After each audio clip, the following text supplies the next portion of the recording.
Hi Cancer! Welcome po sa ating channel. At ito ay inyong daily gabay tarot reading for September 21, 2024.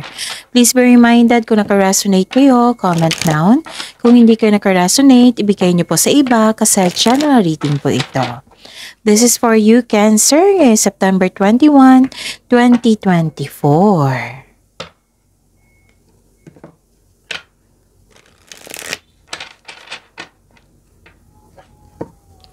Maraming salamat po sa inyong patuloy na suporta at maraming salamat din po sa mga hindi nag-skip ng ads.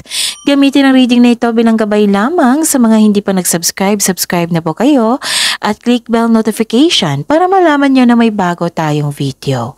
Para sa mga gusto magpa-reading po, may lumabas dyan sa screen nyo ngayon. Panoorin nyo po at sundin ang instruction. Calling the attention sa mga suki ko dito na Cancer. Open na po inyong monthly gabay tarot reading for September 2024. May 6 months from now reading tayo at love life reading po. So message me Cancer for schedule. Maraming salamat po.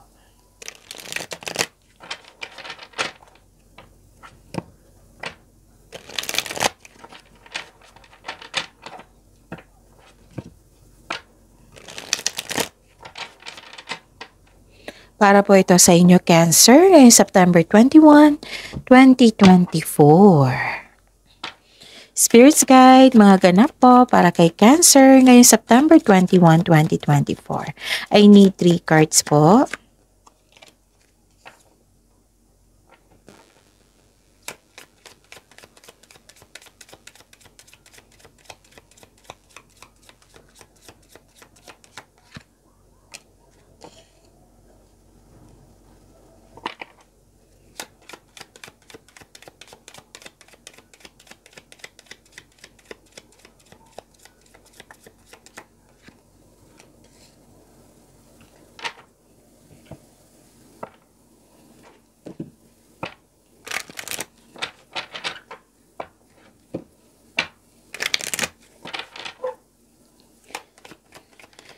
Spirits Guide, message po para kay Cancer ngayong September 21, 2024.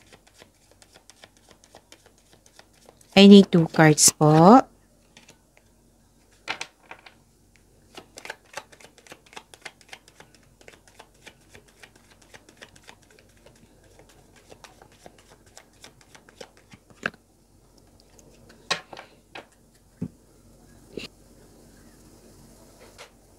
Okay, Cancer. Ngayong September 21, 2024, may biglaang pagbabago po. Busy kayo dito eh. Pwede din na busy sa kakaisip, busy sa inasikaso nyo. May inasikaso kayo, some of you, na pumasok kayo sa malaking building. Tapos nakita ko dito na some of you na hindi makausap ngayon kasi gustong mapag-isa para makapag-isip ng mabuti, nag-soul searching, nagkaroon ng solitude po. Parang lumabas ito kahapon sa inyo, no, Cancer? So kung repeating message yan, kailangan po iyan bigyan ng atensyon. Kung maaari po, bigyan niyo po ng solusyon at aksyon. Okay? Tapos, okay, ganito kasi si water sign kasi kayo Cancer na yung pinaprocess mo yung nararamdaman mo, yung emotion mo. Oo, yung tahimik ka lang, ganun, para tahimik ka, nag-iisip, nag-soul searching. So, kaya nga may binansagan kayong water signs, mga mababait, mataas ang pasensya. Kasi marunong kayong magbigay ng pasensya at yung mag-put ng space muna kasi gusto mong mapag-isa muna. Okay. So, yun. Yun ilan nga sa inyo dito na habang nagtatrabaho dyan, tahimik lang kayo. Ganun. Kasi gusto mo ma-re-energize, yung matagpuan mo yung sarili mo, ganun, makapag-isip ng mabuti, ganun. Actually, may separation po dito. Pwedeng naalala mo yung nakaraan na nangyari na nagkaroon ng separation. Pwedeng separation of responsibilities. Pwedeng separation yung yung sabi ko sa inyo parate na, yung example po ito ha, na kailangan mong lumayo kasi para sa ikakabuti ng future nyo, na like for example, mag-abroad, na magkakaroon ng long distance relationship, ganon. Tapos may concern kayo sa isang tao na mataas ang ego na hindi siya madaling kausap. Yun yung concern mo. Okay? Pwedeng na-miss mo siya. Pwedeng naalala mo to ha, sa nakaraan or may nangyari ngayon. Tapos mag-ingat po daw kayo sa isang tao na maaaring siya yung nagbigay ng distraction sa iyo. Okay? Biglaang pagbabago ng pag-uugali, pwede. Biglaang pagbabago, naninibago ka sa pagbabago sa iyong buhay, pwede. Okay? Tapos, ang sabi kasi dito, kung sa career and money ito, pwedeng may nagsiselo sa inyo, ganon, na isang tuso, mandaraya, ganon. Pwede din concern mo sa isang tao na nagsinungaling sa iyo, pero na-found out mo na nagsinungaling pala siya, na hindi siya totoo sa kanya sarili at sa iyo. Pwede din may concern dito sa third party, kasi may naguguluhan ka dito Pwedeng trouble, literal na trouble. Tapos, yun. And may reminder po ang card dito na umiwas po daw kayo sa temptation. Okay? So, dito tayo sa inspiration sa buhay ng pag-ibig instead of temptation. Kasi nakakasama yan sa inyo.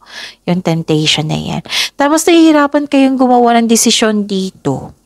And I'm hoping, Cancer, na bigay mo ng time sa inyong sarili, makapag-isip na kayo ng mabuti, select the best choices, and create concrete plan para makagawa kayo ng best decision. Oo. Kasi may i-sacrifice ka dito Like for example, yung example ko kanina na kailangan mong mag-abroad, i-sacrifice mo yung maiwan mo yung family mo, ganon. So, may ganyan na ganap, nahihirapan ka sa paggawa ng decision or kailangan talaga. Yung necessary change, yung pagbabago is kailangan, ganon. So, don't worry Cancer, kasi ang ganda ng mensahe from the universe. Bibigyan ka ng universe ng grasya. Grace and gratitude grace and gratitude to So, through gratitude, joy expands. So, may natanggap kayong grasya, may natanggap kayong blessings, may natanggap kayong suporta sa universe. So, magbigay be grateful. Be grateful sa mga natanggap nyo. Magbigay naman, mag-offer ng prayers po, ng pasasalamat kay God sa mga binigay mo. Okay? Tapos, actually, you're happy here sa mga nangyaring na magandang bagay. So, after, I think, sa pagtanggap mo sa pagbabago, magkakaroon nito, grasya at pasasalamat. You are being grateful, naging generous kayo at the same time. Yan, through gratitude, joy expands. Nagpapasalamat ka sa mga magandang nangyari. Okay, wow, ang ganda. Rainbow blessings. If I were you, Cancer, focus kayo sa binigay ng universe sa inyo. Grasya, blessings, happiness, rainbow blessings. Okay? So, blessings are showering your life. Ano pang hinihintay mo, Cancer? I-accept mo na ito, i-claim mo na ito. Again, i-claim mo na itong blessings are showering your life. So, rainbow blessings, ha? So, yun yung, grabe, yung dalawang cards dito. Sinusiguro talaga na, sabi ng universe, huwag kayong malungkot. Huwag kayong malungkot sa mga pangyayari, challenges yan na kailangan nyo ma-overcome. Kailangan lang i-embrace, i-overcome, i-let go, i-process, move forward para magkaroon ng healing. So don't worry, be happy, Cancer. Rainbow blessings, blessings are showering your life. So dito kayo mag-focus sa binigay ng universe sa inyo. Okay? And move forward sa mga nangyari. Kung nahihirapan ka, i-let go mo na yan. Kung old emotions ito, i-let go mo na yan. Kasi ito yung naghihintay sa inyo. Oh. Yan yung i-claim nyo, Cancer. Spirits guide, energy po ni Cancer. And the clarification of this card po.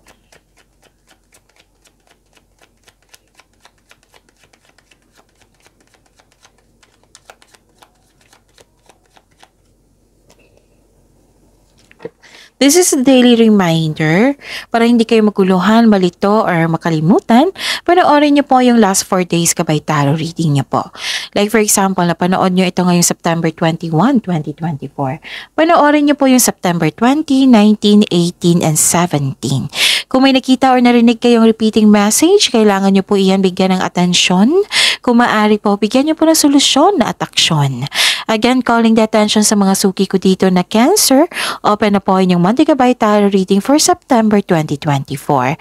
May 6 months from now reading tayo at love life reading po. So message me, Cancer, for schedule. Maraming salamat po. What is your energy?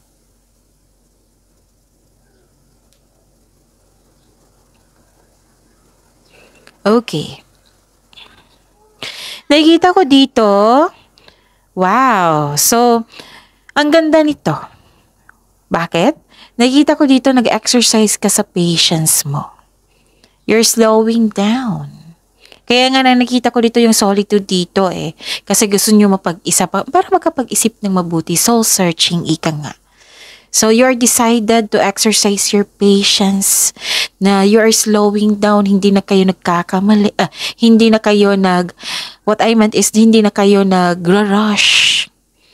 Nag-slow down kayo. Kalma kayo ngayon. So, you're exercising your patience. Instead na inis kayo sa delay, na-disappoint kayo sa delay, nagbigay kayo ng unawa kung bakit nagkaroon ng delay. Okay? So, yun. Yung unexpected message, nagbigay ka ng unawa. Okay? Itong delay na ito, yung sabi ko sa inyo parate na sabi din ng card nyo dito, they are divinely timed, yung delay po. Hina-highlight ng universe yung na magkaroon ng important realization habang hinihintay mo itong delay na ito. Kasi delay, 'di ba? Sabi ko sa inyo parate na delay is not a cancel. Hindi yan prank. Delay is mangyayari yan. Darating yung hinihintay mo. Something you need to recognize bago dumating ito para magamit mo sa tama. Okay? So, yon. Huwag kayong mag-focus sa outcome. Huwag kayong mag-focus sa delay. Make yourself busy. Continue to work diligently. O ipagpatuloy mo lang, move forward habang hindi kayo mag-focus dyan sa mga parating na iyan. Darating po iyan. Okay. So, tama tong ginawa mo dito na nagbigay ka ng unawa. Pasensya din. Likas to sa inyo eh. Kasi mabait kayo, Cancer. Kasi nagkaroon ng pag-unawa kasi pwede din delay. Pwedeng hindi kayo nagkaroon ng pagkakaisa, may tutol sa inyong plano. Okay? So instead na ma-disappoint kayo kung tao ito or sa sitwasyon, ipag-pray nyo. Ipag-pray nyo na instead kayo na magalit kasi galit ka, malungkot ka, ma-disappoint ka, or sa ano pa ba yan. Ma-waste yung energy mo. Instead, i-pray nyo. I-pray nyo siya kay God. I-attract mo itong delay na ito. Okay? Huwag kayong mainip. Darating po iyan. Okay? Kasi dalawang card na po nagsabi dito na may delay. Pwede din, nagkaroon ng delay kasi hindi kayo makadecide. Delay po iyan. So, don't hesitate too long. Kung nagkakaroon ka ng hesitation, doubt, siguradong wala pa kayong konkretong plano. So, create concrete plan. At dalawang card na po nagsabi dito na nagbigay talaga kayo ng pasensya. Which is a very good Very good yan. Tamang pag-uugali po yan, Cancer. And hindi na ako magtaka kasi likas naman ito sa inyo. Naging na mataas ang pasensya nyo at mabait kayo. Hmm. So, maging mapagpasensya at listen to your heart to get back on your track. Spirit's Guide, Career and Money po ni Cancer ngayong September 21, 2024.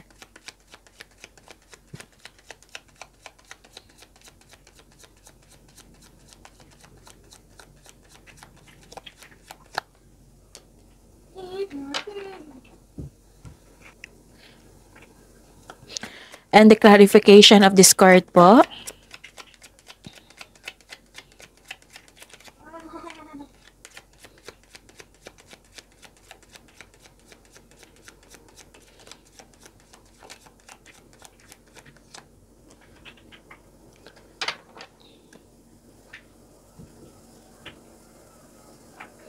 Okay. This is your career and money. So, inom muna ako ng tubig. Saglit lang po. Okay. Okay, Cancer. Sa career and money nyo, sa tatlong card na po nagsabi dito na may nagkaroon ng delay. Pero itong delay na ito itong delay na ito is success. At least alam nyo na kung ano yung delay na ito. Success po ito. Remember, hindi to cancel Hindi to prank. Oo, totoong success yan na parating sa inyo.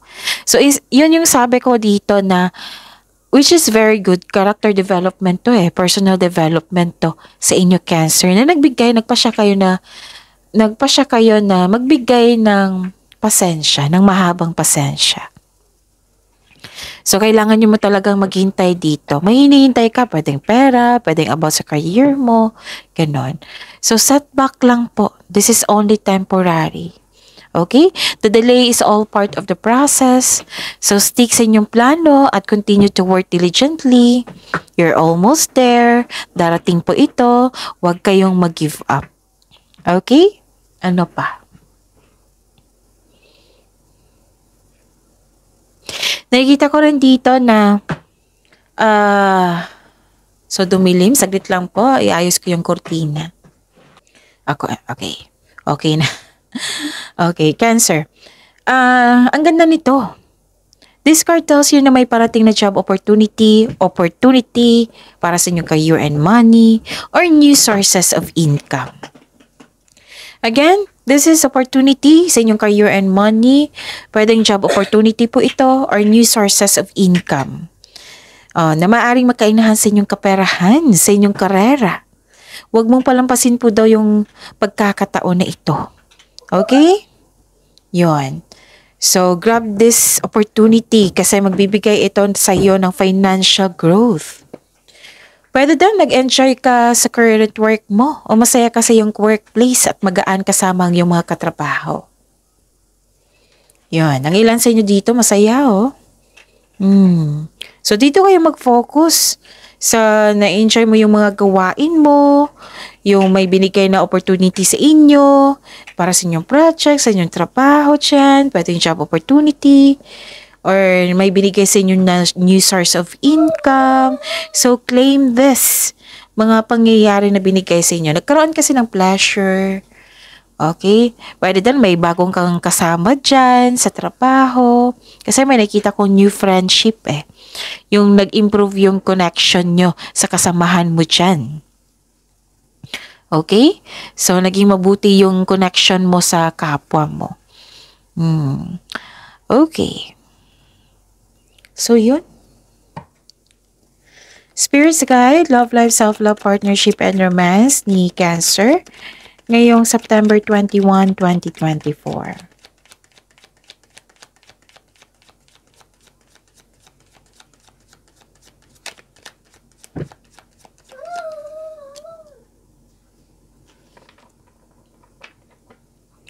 And the clarification of this card po.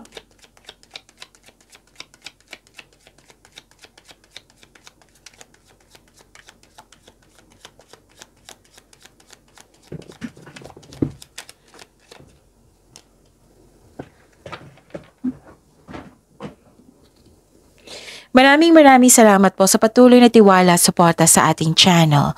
At maraming salamat din po sa mga hindi nag-skip ng ads. May lumabas dyan sa screen nyo ngayon, panoorin nyo po. Kung gusto nyo po iyan, then follow instruction. Wow! Granted yung manifestation nyo, Cancer. Sa mga marelasyon sa buhay mag-asawa, blooming kayo ngayon that has a potential to be stable yung emotions nyo. Sa mga single dito, naging practical ka sa buhay, romansa, interesado ka lang sa mga stable na at trustworthy. Wow. So, ang ganda naman nito ng mensahe para sa inyo. At saka, nakikita ko dito na sa mga single dito na may parating na partner sa inyo na very aggressive. Pwedeng earth signs ito or air signs. Earth signs is Taurus, Virgo, and Capricorn. Air signs is Gemini, Libra, and Aquarius. Posibleng bata pa ito or youthful yung attitude. Para sa mga relasyon sa buhay mag-asawa, excited kayo sa coming months sa inyo, anniversary, na may tagumpay, may celebration. Yung nag-uusap kayo, inaalala nyo yung what I meant is inaalala mo yung dating ugali nyo, yung kayo ay bago pa, na-appreciate yung transformation nyo, dahil marami kayong natutunan sa inyong naranasan ng pagsubok. O, see? So, focus kayo sa mga magagandang bagay na binigay sa inyo dito. Grace and gratitude. Itong granted yung manifestation nyo, itong magandang connection sa isang tao, lalo na to, rainbow blessings, blessings are showering your life. So, positivity ha, focus tayo dyan. Positive affirmation, I am loved, I am healthy, I am blessed, etc. So, see you tomorrow, Cancer. Please like, subscribe, and click bell button for notification para updated po kayo sa daily tarot reading natin. Maraming salamat po.